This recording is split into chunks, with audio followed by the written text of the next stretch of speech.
제가 예전에 이제 가끔 이제 말씀을 드렸을 때 제가 설교하는 게 아주 어렵다고 말씀을 드렸습니다.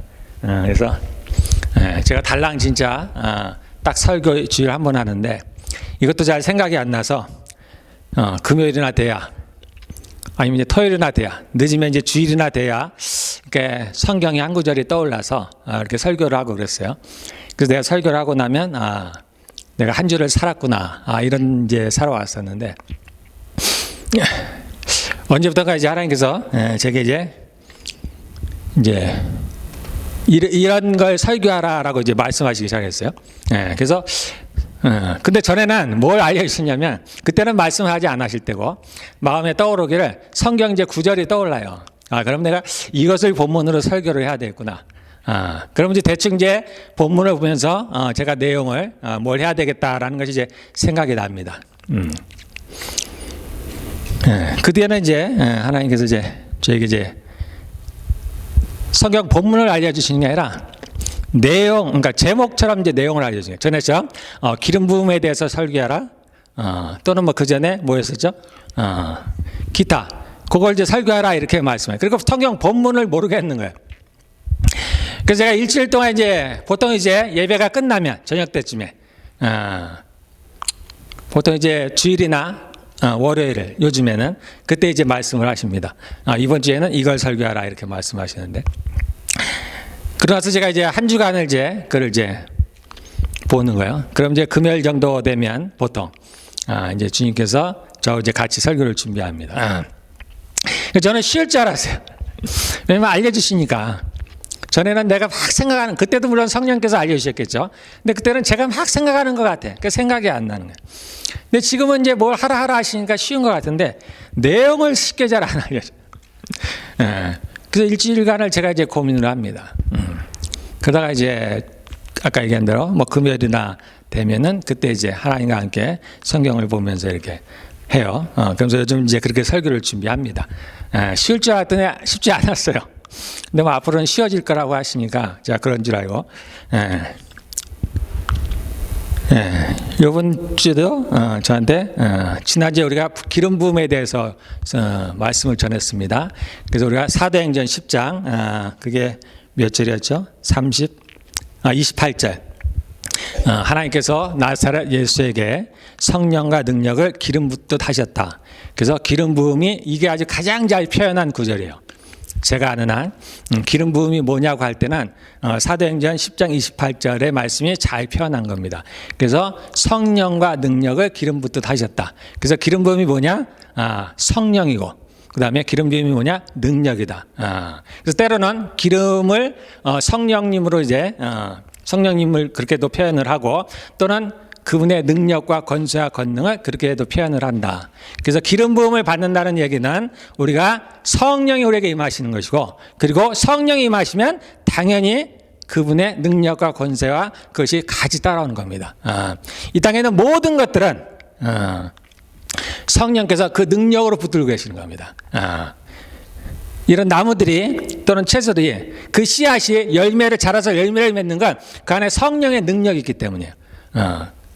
그가 지은 모든 것들은 그렇게 그 성령께서 주시는 능력으로 그것이 생명력으로 이제 작동을 하는 겁니다.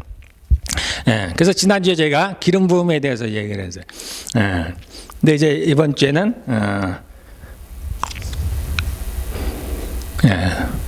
성령에 대해서 설교를 하라 하시네요. 그러니까 이제 성령님께서 성령에 대해서 설교하라 이렇게 안 하시겠죠. 나에 대해서 설교하라 그러시는 거예요. 이번 주는 나에 대해서 설교를 하라. 그래서 이제 제가 한 주간 또 이제 준비를 했습니다. 근데 이제 내용이 잘 안 잡히는 거예요.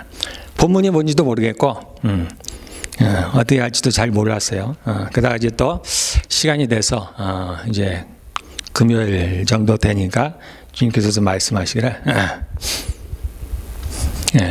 우리 주님께서, 성령님이시죠? 성령님께서, 이제 혹시나 여러분들은, 하나님께서 삼위일체 하나님이시잖아요? 여러분들은 이제 분간이 잘 안 될지 모르지만 우리는 분간을 못하지만 그분들은 정확합니다. 그래서 내게 말씀하시는 분이 하나님이신지 또는 예수님이신지 성령님이신지 분명합니다. 그래서 성령님께서 말씀하시기를 이번 주는 나에 대해서 설교하는데 나에 대해서 가르치려고 하지 말고 나를 소개하라 그러시더라고요. 성도들에게 나를 소개하라. 우리가 이제 바울이 뭐라고 얘기하냐면 자신을 중매장이라고 얘기했습니다. 그래서 사람들에게 예수님을 소개해 주는 거예요. 그래서 자신의 역할이 그거라고 했습니다. 그래서 저의 역할도 마찬가지입니다. 제가 여러분들한테 오늘 성령님을 소개시켜주는 날입니다. 그래서 여러분들이 성령님과 교제를 맺으셔야 됩니다. 교제를 해야 돼. 그분과 친해져야 됩니다. 저를 통해서 성령님을 아는 것으로는 의미가 없어요. 여러분들이 그분과 만남을 가져야 됩니다. 그분이 생명이에요. 그분. 그래서 제가 성령님에 대해서 제가 전부를 할 수는 없지만은 제가 할 수 있는 대로 여러분들에게 성령님을 소개해드리려고 합니다. 자, 성령님은 누구시냐면 우리가 많이 혼란스러워요. 하나님, 성부 하나님. 보통 하나님 그러면 성부 하나님을 얘기하는 거예요. 성부 하나님 또는 성자 예수님은 우리가 별로 혼란스럽지가 않아요. 그냥 하나님은 아버지 하나님, 예수님 별로 혼란스럽지가 않은데 이 성령님은 약간 우리가 혼란스러웁니다. 지난번에 우리가 기름 부음에 대해서도 얘기했죠. 우리가 기름을 붓는다 그랬잖아요. 그래서 성령께서 우리에게 부어진다 그랬어요. 하나님께서 하나님 보내신 자가 하나님의 말씀을 하는 것은 하나님께서 저에게 성령을 한량 없이 부어주심이라. 그래서 물처럼 기름처럼 부어주신다는 거예요. 성령님은 조금 속성이 그래요. 우리가 이해하기가 어렵습니다. 그래서 우리가 성령님을 생각할 때는 무슨 생각을 많이 하면 권능, 능력 또는 은사. 그래서 성령님이 진짜 우리가 얘기하는 삼위일체 중에 한 분. 그렇게 잘 인식이 안 됩니다. 그래서 우리가 하나님께 능력을 구해요. 그래서 이 성령님이 어떤 분이신지 혼란스러워요. 그래서 제가 처음에 아니고, 저도 이제 목회를 하다 보니까 뭘 구하냐면 능력이 있어야 돼요. 우리는 다 능력이 있어야 됩니다. 그래서 제가 하나님께 능력을 구했어요. 제게 능력을 주셔야 내가 목회를 하지 않겠습니까? 그때 하나님께서 말씀하시기를 너는 능력을 구하지 말고 성령을 구하라 이러시죠. 성령을 구해야 되는 겁니다. 능력은 누구로부터 오냐면 성령님으로부터 오는 거예요. 이게 비슷한 것 같지만 다릅니다. 우리가 하나님은 사랑이다 말이 되죠. 하나님은 사랑이십니다. 그러나 거꾸로 하면 사랑이 하나님이다 이거는 말이 안 되는 거예요. 사랑은 그분의 속성 중에 하나입니다. 마찬가지로 성령님이 능력이시다 말이 됩니다. 그분은 능력이 있어요.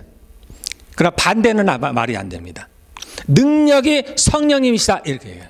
이거는 말이 안 되는 거예요. 그런데 우리가 많은 경우 이것이 혼란스러워요. 왜냐하면 그분에 대해서 잘 모르기 때문에.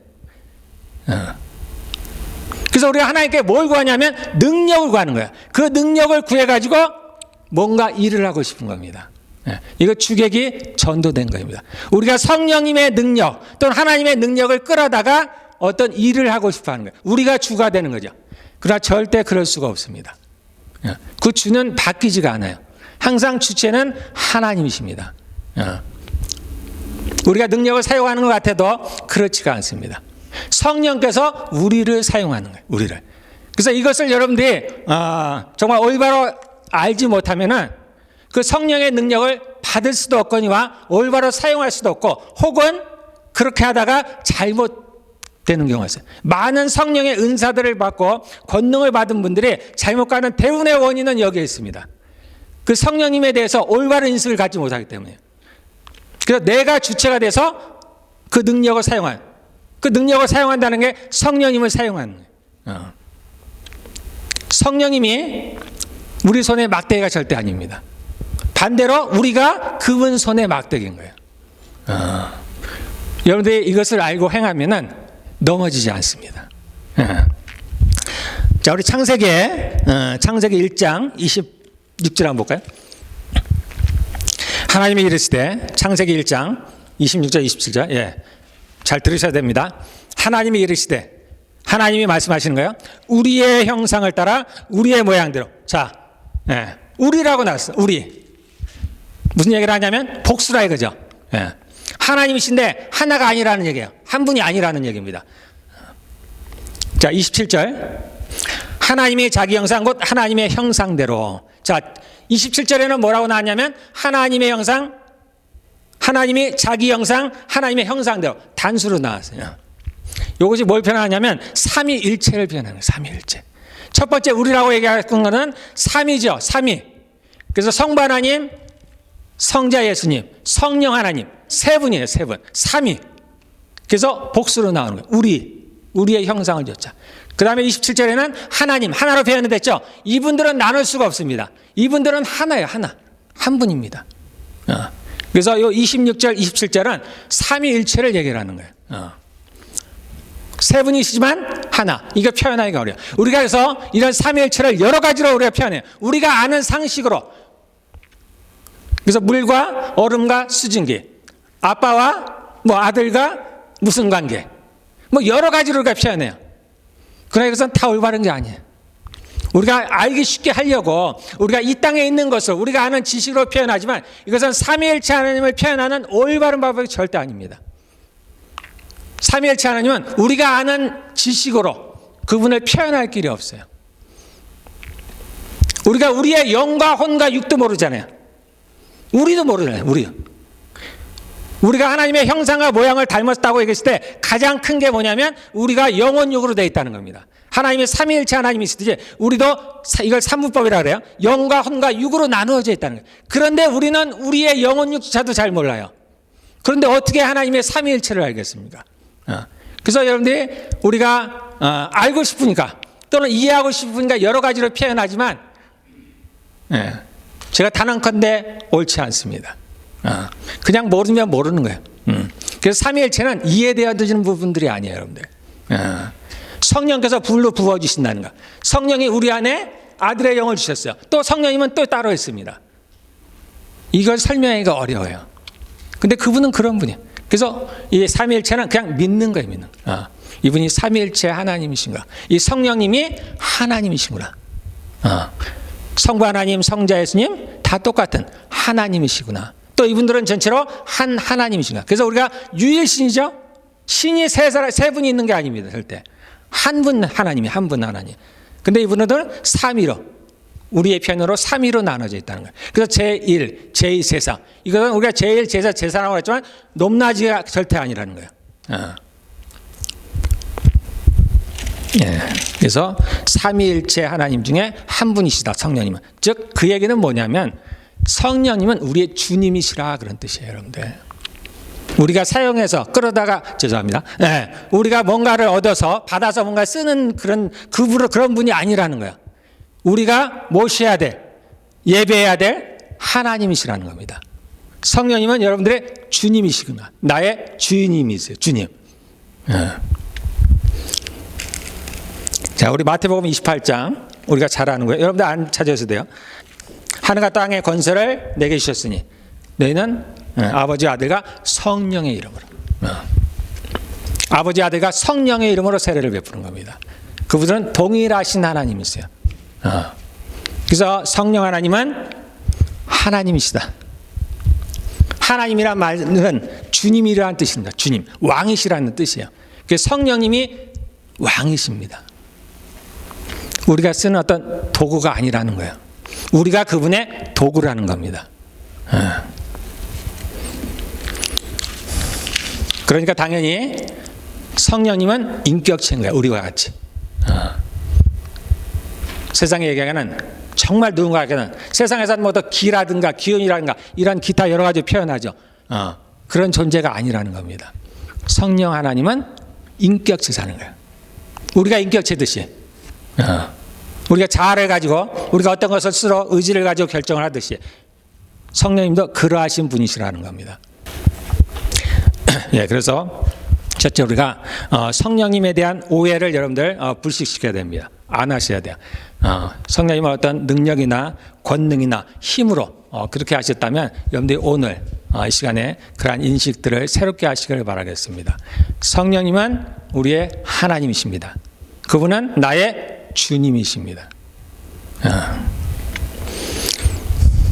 자, 그러면 이 성령님께서 이 땅에서 하시는 일이 무엇인가라는 거예요. 왜 성령님께서 이 땅에 오셨는가? 자, 구약에서는 누가 활동을 하셨어요? 성부 하나님이 활동하셨습니다. 구약의 하나님. 예수님이 오셔서 이 땅에서 사역하는 동안에 공생애죠. 33년을 사셨습니다. 마지막 3년을 공생애, 30년은 개인의 삶을 사시고 마지막 3년을 공적인 삶을 사셨습니다. 그래서 공생애라고 얘기해요. 예수님이 활동을 하셨습니다. 예수님이. 그리고 예수님이 가시면서 내가 가는 것이 너에게 좋다라고 말씀하십니다. 제자들은 예수님이 떠나니까 모든 것을 잃어버릴 것 같죠. 그때 예수님이 말씀하시기를 아니다. 내가 가는 것이 너에게 좋다. 나중에 너희가 내가 하는 것을 너희도 할 것이다. 내가 가지 않으면 성령이 너에게 오시지 않는다라는 거예요. 내가 가야 그 성령이 오신다는 거예요. 그러면 너희가 그로부터 권능을 받아서 여기서 일을 할 수 있다라는 겁니다. 하나님은 예수님은 이 땅에 육체로 갖고 계시기 때문에 이곳저곳에 있을 수가 없어요. 그래서 제자들을 12명의 제자들을 키우기 하셨지만 그 이상은 할 수가 없습니다. 예루살렘에 있으면서 또 갈릴리로 가실 수가 없어요. 그러나 성령님은 어느 곳이든지 한 번에 다 가실 수가 있습니다. 이 온 우주에 충만하신 분이에요. 없는 것이 없습니다. 무소부재. 그분이 안 계신 것이 없어요.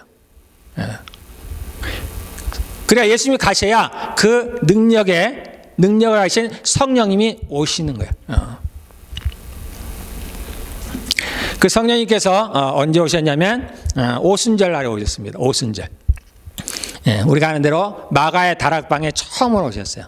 그때가 이제 절기로 따지면 오순절입니다. 이스라엘의 절기가 있죠. 7개 절기가 있습니다. 유명한 7대 절기라고요. 우리가 아는 대로 6월절, 양을 잡는 날.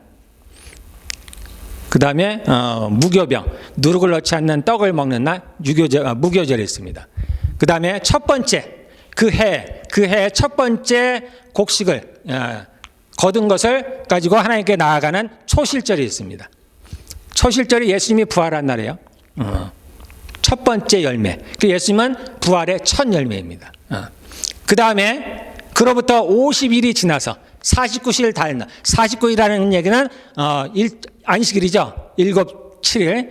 7번 안식일을 지난 그 다음 날. 그러니까 50번째죠.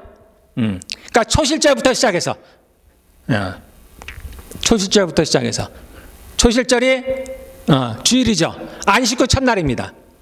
6월절 다음에 6월절이 보통 14일이고 그 다음에 15일부터 21일까지 그때가 무교절입니다. 그 안에 안식일 있죠. 그 안식 다음 날 그날이 초실절이에요. 그래서 주일이에요. 주님은 주일날 부활하신 겁니다. 그리고 그 초실절부터 시작해서 7번을 안식일을 지납니다. 그리고 그 다음 날, 그러니까 어떻게 해요? 똑같이 주일이에요. 그 주일날, 즉 오순절 날에 성령님께서 그 마가의 다락방에 처음으로 임하셨어요. 그래서 우리도 첫 열매예요. 첫 열매. 사람들 중에서는 첫 열매, 제자들. 오순절에. 그때 임했습니다. 자, 이 50이라는 것은 중요한 의미가 있습니다. 이때를 오순절, 50번째라서 오순절 또는 이때는 맥추절, 맥이라는 것은 보리죠. 추라는 건 추수하는 겁니다. 그래서 보리를 추수해서 하나님께 제사 드리는 날. 그래서 맥추절이라고 얘기합니다. 또 7번을 7번 지내죠. 그러니까 77절이라고 돼요. 이렇게 여러 가지로 표현을 하는데 같은 날입니다. 이 오순절의 큰 의미는 뭐냐면은 물론 첫 번째 열매를 드린다는 것도 있습니다. 그런 것도 있지만 이 오순절은 뭐와 관련이 있냐면 희년과 관련이 있습니다. 희년은 뭐냐면 50번째 되는 해를 말하는 거죠. 이때는 모든 것을 회복하는 날이에요. 내가 땅을 팔았어도 그때 됐으면 다시 돌려받을 수가 있습니다. 모든 것을 회복하는 해요. 그때는. 이것은 그것을 의미하는 거예요. 이제 성령께서 오셔서 우리의 모든 것을 회복시키신다라는 겁니다. 그래서 우리가 죄에 매였던 우리를 해방시킨 거예요. 그 희년이라는 의미는 해방입니다. 해방. 그때 내가 노예로 팔렸어도 그날은 다 해방이 되는 날이에요. 그래서 오순절은 이 희년과 관련이 있습니다. 예수님께서 십자가에 죽으시고 그 다음에 성령님께서 오셔서 우리를 자유케 하신다는 거예요. 어디로부터? 마귀로부터, 죄로부터 자유케 하신다라는 그러한 의미가 있습니다. 그 오순절에 성령님께서 오셨습니다. 그리고 첫 번째 주신 게 뭐예요? 성령께서 오셔서 우리에게 방언을 주셨어요. 그 방언은 정말 중요한 거예요. 제가 매번 강조하지만 방언은 정말 중요합니다. 그렇게 주님께서 우리에게 주시기를 기다렸던 거예요. 다른 것들은, 다른 은사들이 많죠. 다른 은사들은 대부분은 다른 사람을 위한 것들이에요. 예언을 해도 다른 사람, 우리가 지식의 은사, 지혜의 은사 대부분 다 다른 사람을 위한 거예요. 병 고치는 은사 대부분 다 다른 사람을 위한 겁니다. 방언만 자기를 위한 거예요. 자기. 그래서 방언은 중요해요. 여러분들이 살기 위해서는, 여러분들이 바로 세워지기 위해서는 방언이 굉장합니다. 이건 아무리 강조해도 지나치지가 않아요. 여러분들 방언을 많이 하시기를 바라겠습니다. 그렇게 성령님이 오셨어요. 그 성령님이 오셨는데 그분이 이 땅에서 그러면 왜 오셨느냐? 왜 오셨느냐? 우리 요한복음, 우리 아까 요한복음 맞죠? 14장 6절, 16절에 한번 보겠습니다. 자, 내가 아버지께 구하겠으니 그가 또 다른 보혜사를 너희에게 주사. 성령님이 말씀하시는 거죠? 여기 보면 다른 보혜사라는 거예요. 다른 보혜사. 다른 보혜사라는 얘기는 그러니까 뭡니까? 이 말만 보니까 왜요? 보혜사가 어디에 또 있다는 얘기죠. 그거는 좀 다른 보혜사를 보내셨다는 거예요. 보혜사라는 말은 여기 뭐라고 해석이 됐나요? 영어로 혹시? 16절에 헬퍼. 발음이 좀 이상해도 여러분들. 헬퍼입니다. 헬퍼. 돕는 분이라는 거예요. 돕는 분. 또는 법정에서 가면 변호사, 변호인, 대언자 이런 표현을 썼습니다. 그래서 다른 보혜사로 오셨다는 거예요. 그럼 보혜사가 이미 있다는 얘기예요. 요거 여러분들 약간 이 성경은 접어두시고 우리 요한일서 한번 보겠습니다. 요한일서 2장 1절 288페이지 신약. 나의 자녀들아, 내가 이것을 너희에게 쓰면 너희로 죄를 범하지 않게 하려 함이라.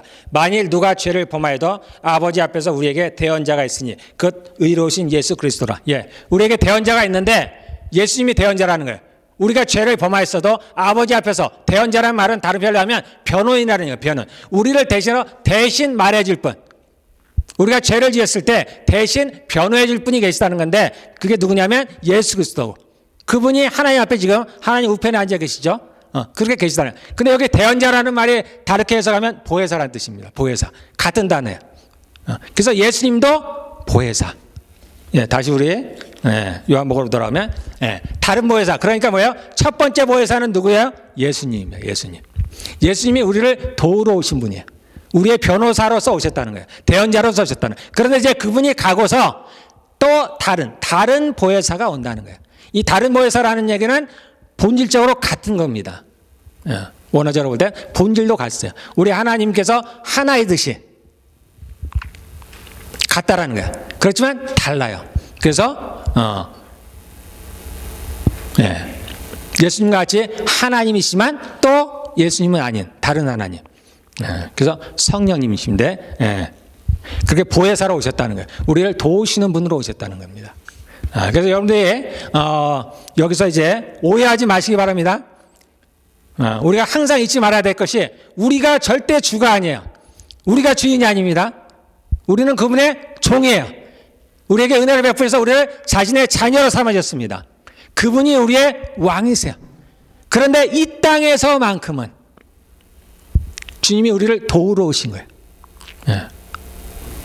그래서 그분이 이 예수님이나 또는 성령님께서 영원히 우리를 도우시는 분이시구나, 그런 역할을 하시는 분, 이렇게 오해하시면 안 됩니다. 이 땅에서만 그런 거예요. 이 땅에서만. 왜냐하면 이 땅에서 우리는 우리의 힘으로 할 수 있는 게 아무도 없기 때문에 그분들의 도우심이 필요해요. 그분들이 우리를 살리기 위해서 이 땅에 오신 거예요. 그래서 이 땅에서 우리가 살아가는 동안에 예수님과 성령님이, 그분들이 우리의 보혜사가 되셔서 우리를 이 땅에서 도우시는 겁니다. 그래서 우리를 이끌고 그분의 나라로 인도해 가시는 거예요. 그래서 첫 번째로 보혜사로 오신 분이 예수님, 시작을 하셨습니다. 십자가에 죽으시고 우리의 모든 죄를 감당하셨습니다. 그리고 이제 예수님께서 그 예수님을 믿는 하나님이 택하신 우리들을 이끌어서 그 하나님의 나라로 인도해 가시는 역할을 하시는 거예요. 성령님께서 하시는 역할이 이 역할입니다. 자, 구체적으로 보면은 14장 26절, 보혜사 곧 아버지께서 내 이름으로 보내신 성령, 그가 너희에게 모든 것을 가르치시고 너희에게 말한 모든 것을 생각나게 하시라. 그래서 성령님께서 우리에게 하시는 일은 뭐냐? 우리의 스승이 되십니다. 스승. 선생님이 되십니다. 선생님. 저에게 성경을 가르치듯이 여러분들에게 성경을 가르치는 겁니다. 생각나게 하시고 가르치시는 거예요. 여러분들이 하나님에 대해서 아는 거, 또는 예수님에 대해서 아는 거, 성경에 대해서 아는 거 성령께서 가르치시는 거예요. 여러분들이 인식하지 못할지라도 그분이 가르치는 거예요. 그러니까 세상은 아무리 해도 성경에서 그 진리를 찾지 못합니다. 성령의 가르치심이 없으면, 성령으로 거듭나지 아니하면 하나님의 나라를 볼 자가 없느니라. 성령이 아니고서는 예수 그리스도를 주라 시인할 수 없느니라. 그래서 그분이 우리에게, 거듭난 우리들에게 선생님이 되어서, 스승이 되어서 우리를 지금 인도하고 계시는 거예요. 여러분들 인정하시기를 바라겠습니다. 자, 그 다음에 15장 26절에 보면은 내가 아버지께로부터 너에게 보혜사 곧 아버지께로부터 나오시는 진리의 성령이 오실 때 그가 나를 증언하실 거예요. 그래서 성령님께서는 뭘 증언하시냐면 예수 그리스도를 증거하시는 겁니다. 예수 그리스도를 증언하시는 거예요. 그분은 진리의 성령이죠. 예수님께서 말씀하시길 내가 길이요 진리요 생명이라 했으니까 성령님도 당연히 길이요 진리요 생명이신 거예요. 그분들은 한 분 하나님이십니다. 그 성령 하나님께서 그 예수 그리스도를 증거하시는 거예요. 어디에서? 우리 안에서. 여러분 안에서. 여러분이 믿음이 있습니까? 예수님이 믿어져요? 성령께서 하시는 일입니다. 성령님께서 이미 여러분 안에 그 일을 행하신 거예요. 그러므로 그 예수님이 믿어지는 거예요. 세상은 아무리 성경을 가르쳐도 예수님을 그렇게 믿지 못해요. 알 수가 없습니다. 오직 성령님이 증거하셔야만이, 그분이 증언하셔야만이 그것이 믿어지는 겁니다. 그 다음에 16장 8절에 보면 여러분들 아는 구절이죠. 그가 와서 죄에 대해서, 그 성령님이 말씀하는 겁니다. 죄에 대해서, 심판에 대하여 세상을 책망하시라. 죄에 대해서, 의에 대해서, 심판에 대해서 우리로 알게 하시는 겁니다. 그래서 여러분들이 죄를 깨닫게 되고 죄인인 것을 알게 되고 우리가 죽은 후에 하나님의 심판이 있다는 것이 믿어지게 되고 이런 것들은 다 누가 하시는 일이냐? 성령께서 하시는 일입니다. 우리 안에서. 그래서 가르치시고 우리에게 믿어지러 가시는 거예요. 깨닫게 하시는 겁니다. 성령님께서 우리 안에 행하시는 일입니다. 자, 그 다음에 우리가 사도행전 1장 8절 여러분들 잘 아는 겁니다. 성령이 너희에게 임하시면, 예수님께서 마지막에 제자들에게 하신 말씀이죠. 성령이 너희에게 임하시면 너희가 권능을 받고 예루살렘과 온 유대와 사마리아와 땅끝까지 이르러서 내 증인이 되라. 그러니까 성령이 오시면 뭘 받아요? 권능을 받습니다. 모든 권능은 성령님으로부터 나오는 거예요. 성령님. 모든 능력은 성령님으로부터 나오는 겁니다. 그래서 성령이 임하시면 능력이 오는 거예요. 그래서 성령이 너에게 임하시면 권능을 받고, 우리가 권능을 받아요. 여러분들 느끼든 못 느끼든 인식하든 하지 않든 간에 우리에게 성령이 임하시면 그분의 권능이 임합니다. 그분의 능력이 임하게 돼요.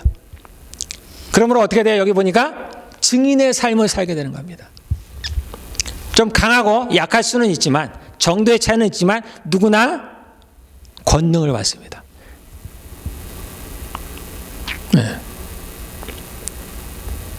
어떤 권능이에요? 여기서는 주님을 전할 권능을 받는 겁니다. 그래서 우리가 복음을 전할 때도 내 것이 아니고 주님의 권능이에요, 여러분들. 그래서 주의 성령이 충만하면 복음을 전할 때 담대한 겁니다. 그렇지 않으면 두려워서 못 전해요. 어쨌든 성령님께서 우리에게 마시면 우리가 권능을 받게 됩니다. 역으로 얘기하면 우리가 그러한 권능을 받기 위해서는 성령님이 우리 안에 오셔야 되는 겁니다.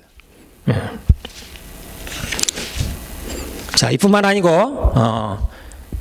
이거 못지않게 또는 어쩌면 이것보다 훨씬 중요하게 우리 안에서 행하시는 일들이 있습니다. 그것은 우리 안에 우리를 변화시키는 일들을 행하십니다. 자, 우리가 지난번에 기름 부음을 얘기했습니다. 그때 개인적인 기름 부음이 따르죠. 이것이 우리가 잘 인식하지 못하지만 제일 중요하다고 얘기를 했습니다. 그래서 성령이 우리 안에 임하시면 기름 부음이 임했다는 얘기입니다. 그러면 우리를 변화시켜요. 그래서 우리의 인격을 변화시킵니다. 그래서 열매는 뭐라 그랬습니까? 우리의 인격을 변화한다는 거죠. 그래서 성령께서 각 믿는 사람들에게 임하셔서 하시는 일이 이거예요.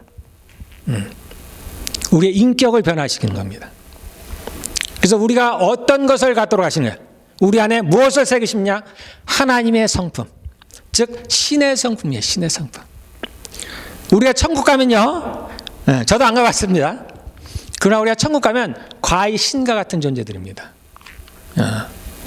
도저히 믿어지지 않겠지만 신과 같은. 성경에도 나왔죠? 너희를 신이라 그랬더라. 우리가 하나님의 아들이잖아요. 심지어 예수님, 새하늘과 새 땅의 왕이 누구세요? 예수님이시죠? 그분의 신부 아니에요.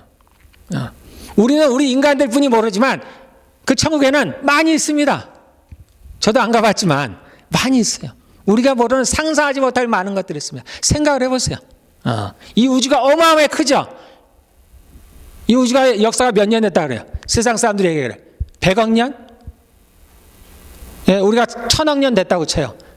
그러나 하나님의 나라는 영원한 나라입니다. 어마어마하게 커요. 예. 그 가운데 하나님께서 우리를 그 천국을 함께 다스릴, 정말 우리를 높여서 얘기하면 하나님의 동력자로 우리를 지금 세우시는 거예요. 우리에게 어마어마한 영광입니다. 그러므로 천사가 우리를 부러워하는 거예요. 천사는 영이죠. 그러나 그에게는 혼이 없다 그랬어요. 하나님의 형상대로 아니에요. 그래서 하나님께서 이 땅에서 우리에게 하시는 일, 왜 우리가 이 땅에서 이렇게 고난을 받으며 또는 어렵게 살아야 할까? 왜 굳이 우리를 이 땅에서 태어나도록 하셨을까? 그냥 내가 죄 때문이라면 예수를 믿고 내가 구원받았으면 바로 그냥 데려가시면 되지. 왜 이렇게 힘든 삶을 굳이 살게 하실까? 이유는 여기에 있습니다. 그분이 우리를 빚어가시는 거야.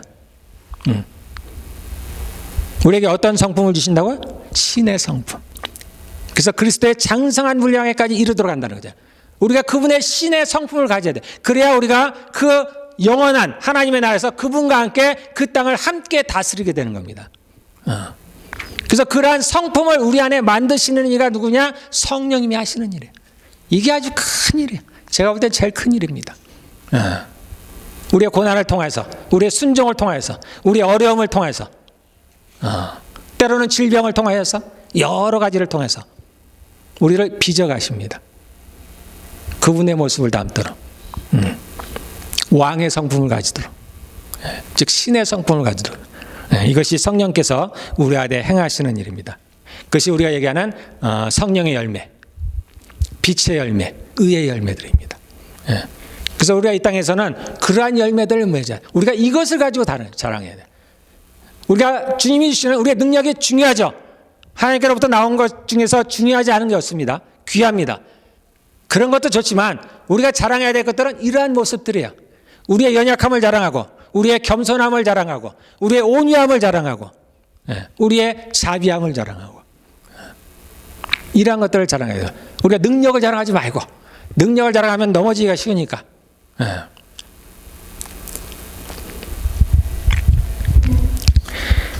자, 이렇게 우리가 하나님께서 우리에게 능력과 권능을 주시는데, 꼭 우리가 생각하는 그런 주의 일들을 할 때, 또는 우리가 교회에서 이러한 것들만을 주님 주시는 게 아닙니다.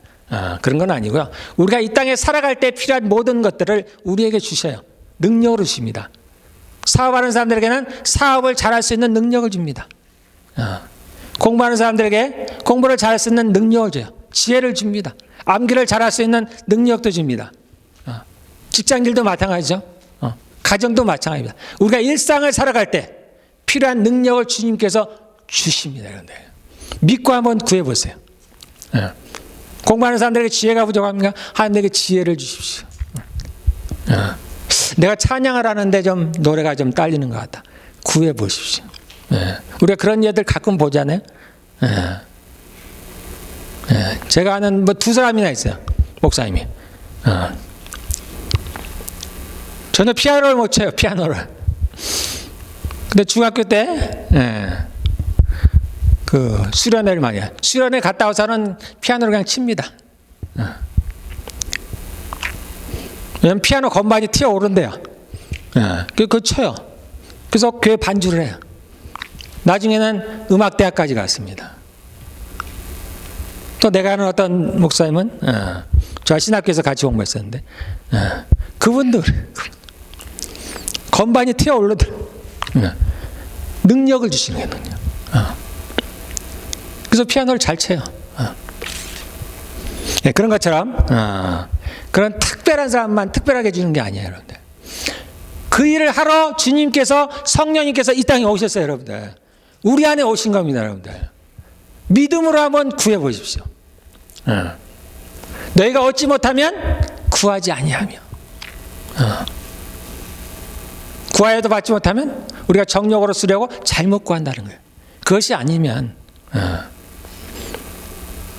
정욕으로 쓰려고 잘못 구한다는 얘기는 그것이 있으면 이 사람이 멸망으로 빠지기 때문이에요. 그래서 하나님께서 그건 안 주시는 거예요. 그분은 진짜 전능하신 하나님이십니다.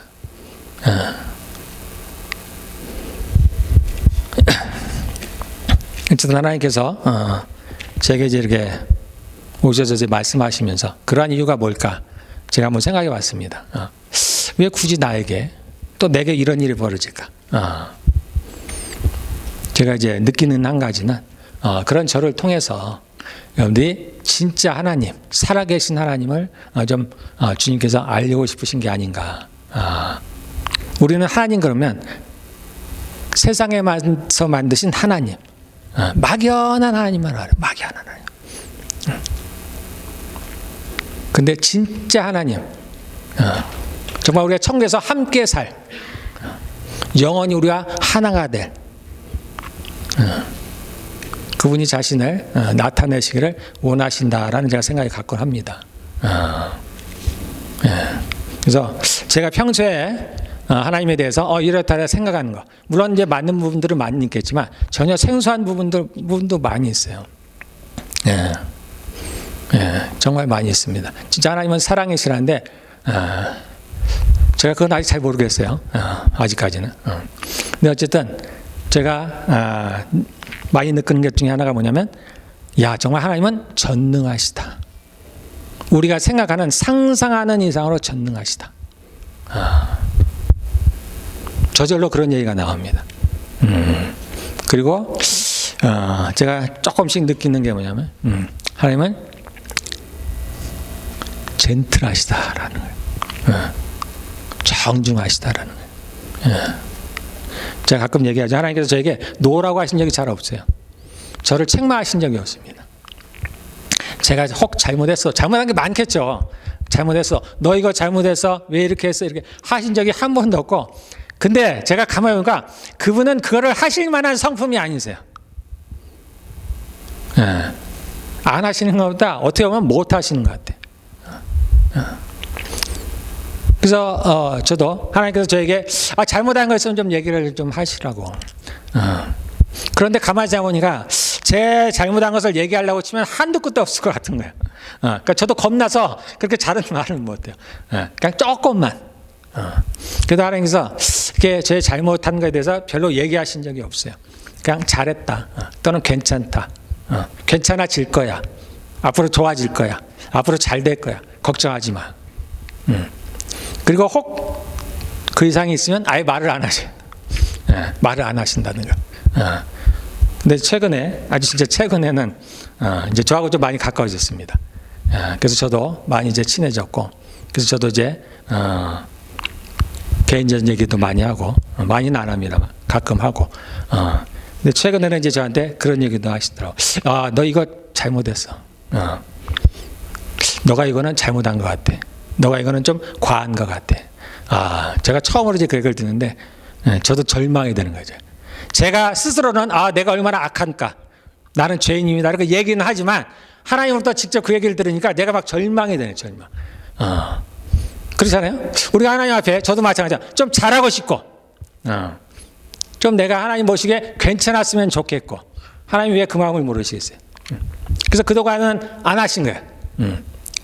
처음이니까. 처음이라기보다는 얼마 안 됐으니까, 저하고 관계가. 혹시나 내가 실망할까봐, 낭망할까봐. 근데 어쨌든 제가 처음 그 얘기를 들었는데, 제가 굉장히 낙심이 되더라고요. 야, 내가 속으로 새기는 생각은 했지만은, 야, 그래도 내가 직접 들으니까, 야, 이거 내가 어떻게 해야 될지 모르겠는 거야.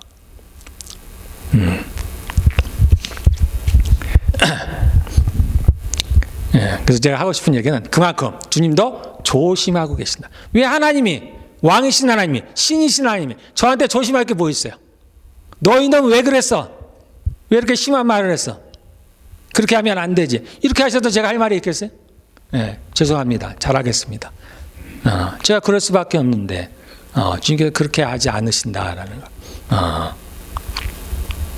예, 이런 얘기를 해도, 제가 이렇게 낙심하고 있을 때, 또 하나님이 위로를 해주십니다. 괜찮다라는 거. 괜찮다. 예. 하나님은 그런 분이십니다, 여러분들. 그래서 우리가 하나님에 대해서, 진짜 하나님에 대해서 알아야 돼요. 제가 그리고 이렇게 하나님과 가까워지면서 느끼는 것 중에 뭐가 있냐면, 하나님은 우리를 정말 돕기를 원하세요. 우리를 축복하기를 원하시고 저희를 사랑하십니다. 그런데 희한하게 하나님이 다 하시는데 내가 구해야 된다는, 구해야 돼. 예, 구해야 된다는, 구해야 된다는 겁니다. 내가 얘기를 안 해도 하나님 다 하시는데 좀 도와주시지. 하다가 내가 이제 일을 하다 보니까 부닥치는 경우가 많아요. 쿵쿵 많이 부닥쳐. 하나님 아시는데 요거 좀 내 발걸음을 좀 막아주시지. 아니면 나한테 약간 기뜸이라도 해주시지. 그런데 그렇게 안 하시는 건지 못하게 모르겠어요. 그래요. 그래서 제가 하나님께서 어떻게 우리 가운데, 인간들 가운데 일하시는지를 제가 조금씩 배우게 되는데요. 우리가 생각하듯 하나님은 전능하신 하나님이니까, 모든 걸 아시니까 그냥 마음대로 이렇게 하실 것 같은데, 그렇게 그렇게 할 수는 있겠죠. 그러나 그렇지 않다라는 거예요. 그래서 성경에 나온 대로, 성경에 나온 그대로예요. 내가 너에게 있어야 될 모든 것들을 이미 알고 있다. 그러나 너희가 기도하여야 할지라. 하나님께서 이스라엘 백성들에게 말씀하신 건, 내가 이제 때가 차면은 너희를 불러올 것이다. 너희를 포로된 땅에서 이끌어서 다시 옛날 이스라엘 땅으로 너희를 돌려보낼 것인데, 하나님께서 그 일을 하실 때 어떻게 하시냐면, 그래도 너희가 그것을 위해서 간구하여야 할지니라. 그래야 내가 그 일을 하겠다라는 겁니다. 하나님은 이렇게 하시기로 작정을 하셨어요. 우리와 함께 그렇게 동역하기로 하신 겁니다. 그리고 하나님은 한번 계획하신 대로 그대로 해나가시는 분이세요. 그래서 하나님은 여러분들에게 주시기를 원하십니다. 구하라는 거예요. 구하라, 구할 것이요. 찾으라, 찾을 것이요. 두드리라, 열릴 것이요. 너희가 내 이름으로 무엇을 구하든지 내가 다 시행하리라. 주님께서 저에게 가끔 말씀하시는 거예요. 내가 이미 성경에 다 얘기했다. 성경이 이미 다 얘기했다는 거예요. 그 얘기는 뭐야? 하고 안 하고는 너희에게 달렸다라는 겁니다. 내가 구하라고 얘기했지. 그럼 내가 다 하겠다고 얘기했어. 그러니 구해. 그리고 뭐라 했어요? 입을 크게 열라. 두려워하지 말고 크게 열어. 내가 다 채울 거야 라는 겁니다. 여호와의 손이, 하나님의 손이 짧아지지 아니하였느니라. 그분은 온 우주를 만드신 분이십니다. 그분에게 부족함이 없어요. 여러분들 그분에게 구하시기를 바라겠습니다. 재능이 부족한 분들은 재능을 구하시고, 지혜가 부족한 분들은 지혜를 구하시고, 돈이 부족한 분들은 돈을 구하시고, 하나님께 구하세요.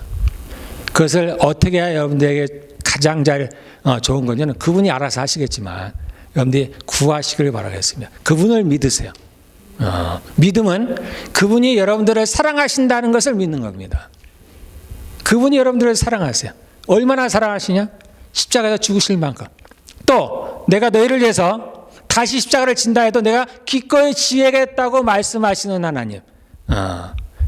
그분이 우리를 사랑하시는 거예요. 그 사랑을 믿는 게 여러분들 믿음이에요. 여러분들 그걸 믿으라는 거예요.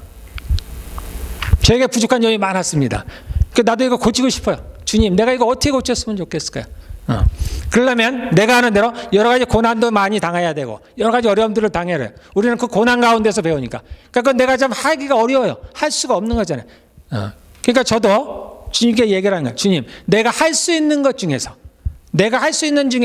내가 이러한 것을 고칠 수 있는 좋은 방법이 없을까요? 나를 믿으라라는 거예요. 나를 믿어라. 주님, 제가 그거는 할 수 있을 것 같습니다. 그래서 저도 주님을 다시 한번 믿기로 했습니다. 여러분들 주님을 믿으시기를 바라겠습니다. 그분이 여러분들을 사랑하시고 여러분들을 인도해 가십니다. 그분은 선한 목자세요.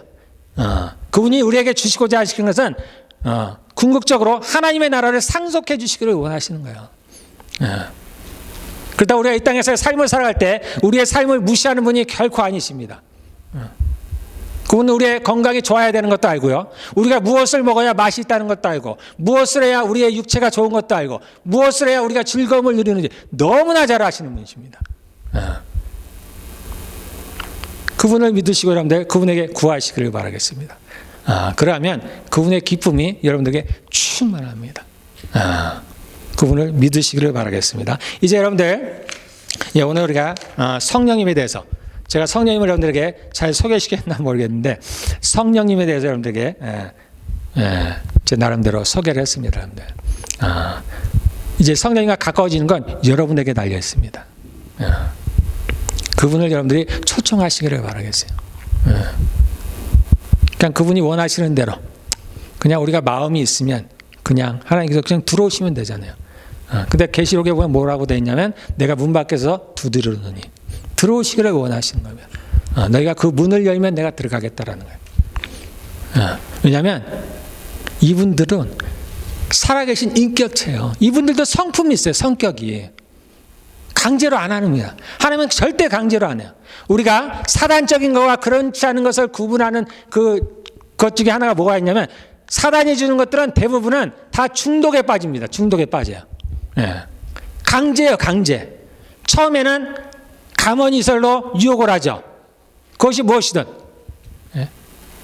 그것이 마약이든 노름이든 또 심지어 우리가 얘기하는 게임이든 처음에는 좋게 줄 것처럼 유혹을 합니다. 그리고 나중에는 거기서 빠져나올 수가 없어요. 사단의 노예가 됩니다. 강제로 붙들려는 거예요. 강제로. 그래서 하기 싫어도 강제로 하는 거예요. 마약하는 사람이 항상 즐거워서 하는 게 아니잖아요. 거기서 벗어나고 싶어도 못 벗어나는 겁니다. 왜냐하면 마귀의 특성이 그래요. 근데 하나님은 반대요. 우리 생각엔 하나님 우리 좀 강제로 하나님을 사랑하게 해주면 좋잖아요. 내가 하나님의 순종하게끔 나를 좀 하게 해주면 좋잖아요. 강제로. 근데 하나님은 그렇게 하지 않으시는 분이세요. 그분이 그런 분이세요. 그분이. 왜냐고 물을 필요가 없습니다. 내가 나이듯이 그분은 그러세요. 그분은. 하나님은 그러한 분이세요. 하나님은 우리가 자발적으로 그분을 선택하기를 원하세요. 우리가 자발적으로 그분을 따르시기를 원하시는 분입니다. 그분은 끝까지 우리를 사랑하시되 우리를 인정해 주세요. 우리의 자유의지를 인정해 주십니다. 우리에게 자유를 주시기를 원합니다. 그래서 우리가 우리의 자유의지로 그분을 따르기를 원하는 겁니다. 성령님도 특별히 성령님은 그렇습니다. 우리가 알기로 성령님은 우리가 섬세하다는 얘기를 많이 들었죠. 그래서 그분을 초청하셔야 됩니다. 그래서 이 시간에 우리가 짧지만 성령님 한번 초청해 봤으면 좋겠습니다. 초청하지 않으면 그분이 오실 수 없습니다. 여러분에게 능력도 중요하지만 그분을 구하시면 돼요. 그분 안에 능력이 있습니다. 그분 안에 모든 것이 있어요. 그분을 구하시기를 바라겠습니다. 성령님 제게 오시기를 원합니다. 내가 성령님과 가까워지기를 원합니다. 내가 성령님과 알기를 원합니다. 내가 성령님과 교제하기를 원합니다. 성령님이 우리의 주님이십니다. 그분을 여러분들 정중하게 그리고 정말 간절함으로 사모함으로 한번 초청해 보세요. 단언컨대 여러분의 삶이 바뀝니다. 그분은 전능하신 하나님이세요. 우리의 모든 것을 바꿀 수 있는 분입니다. 새롭게 할 수 있는 분이.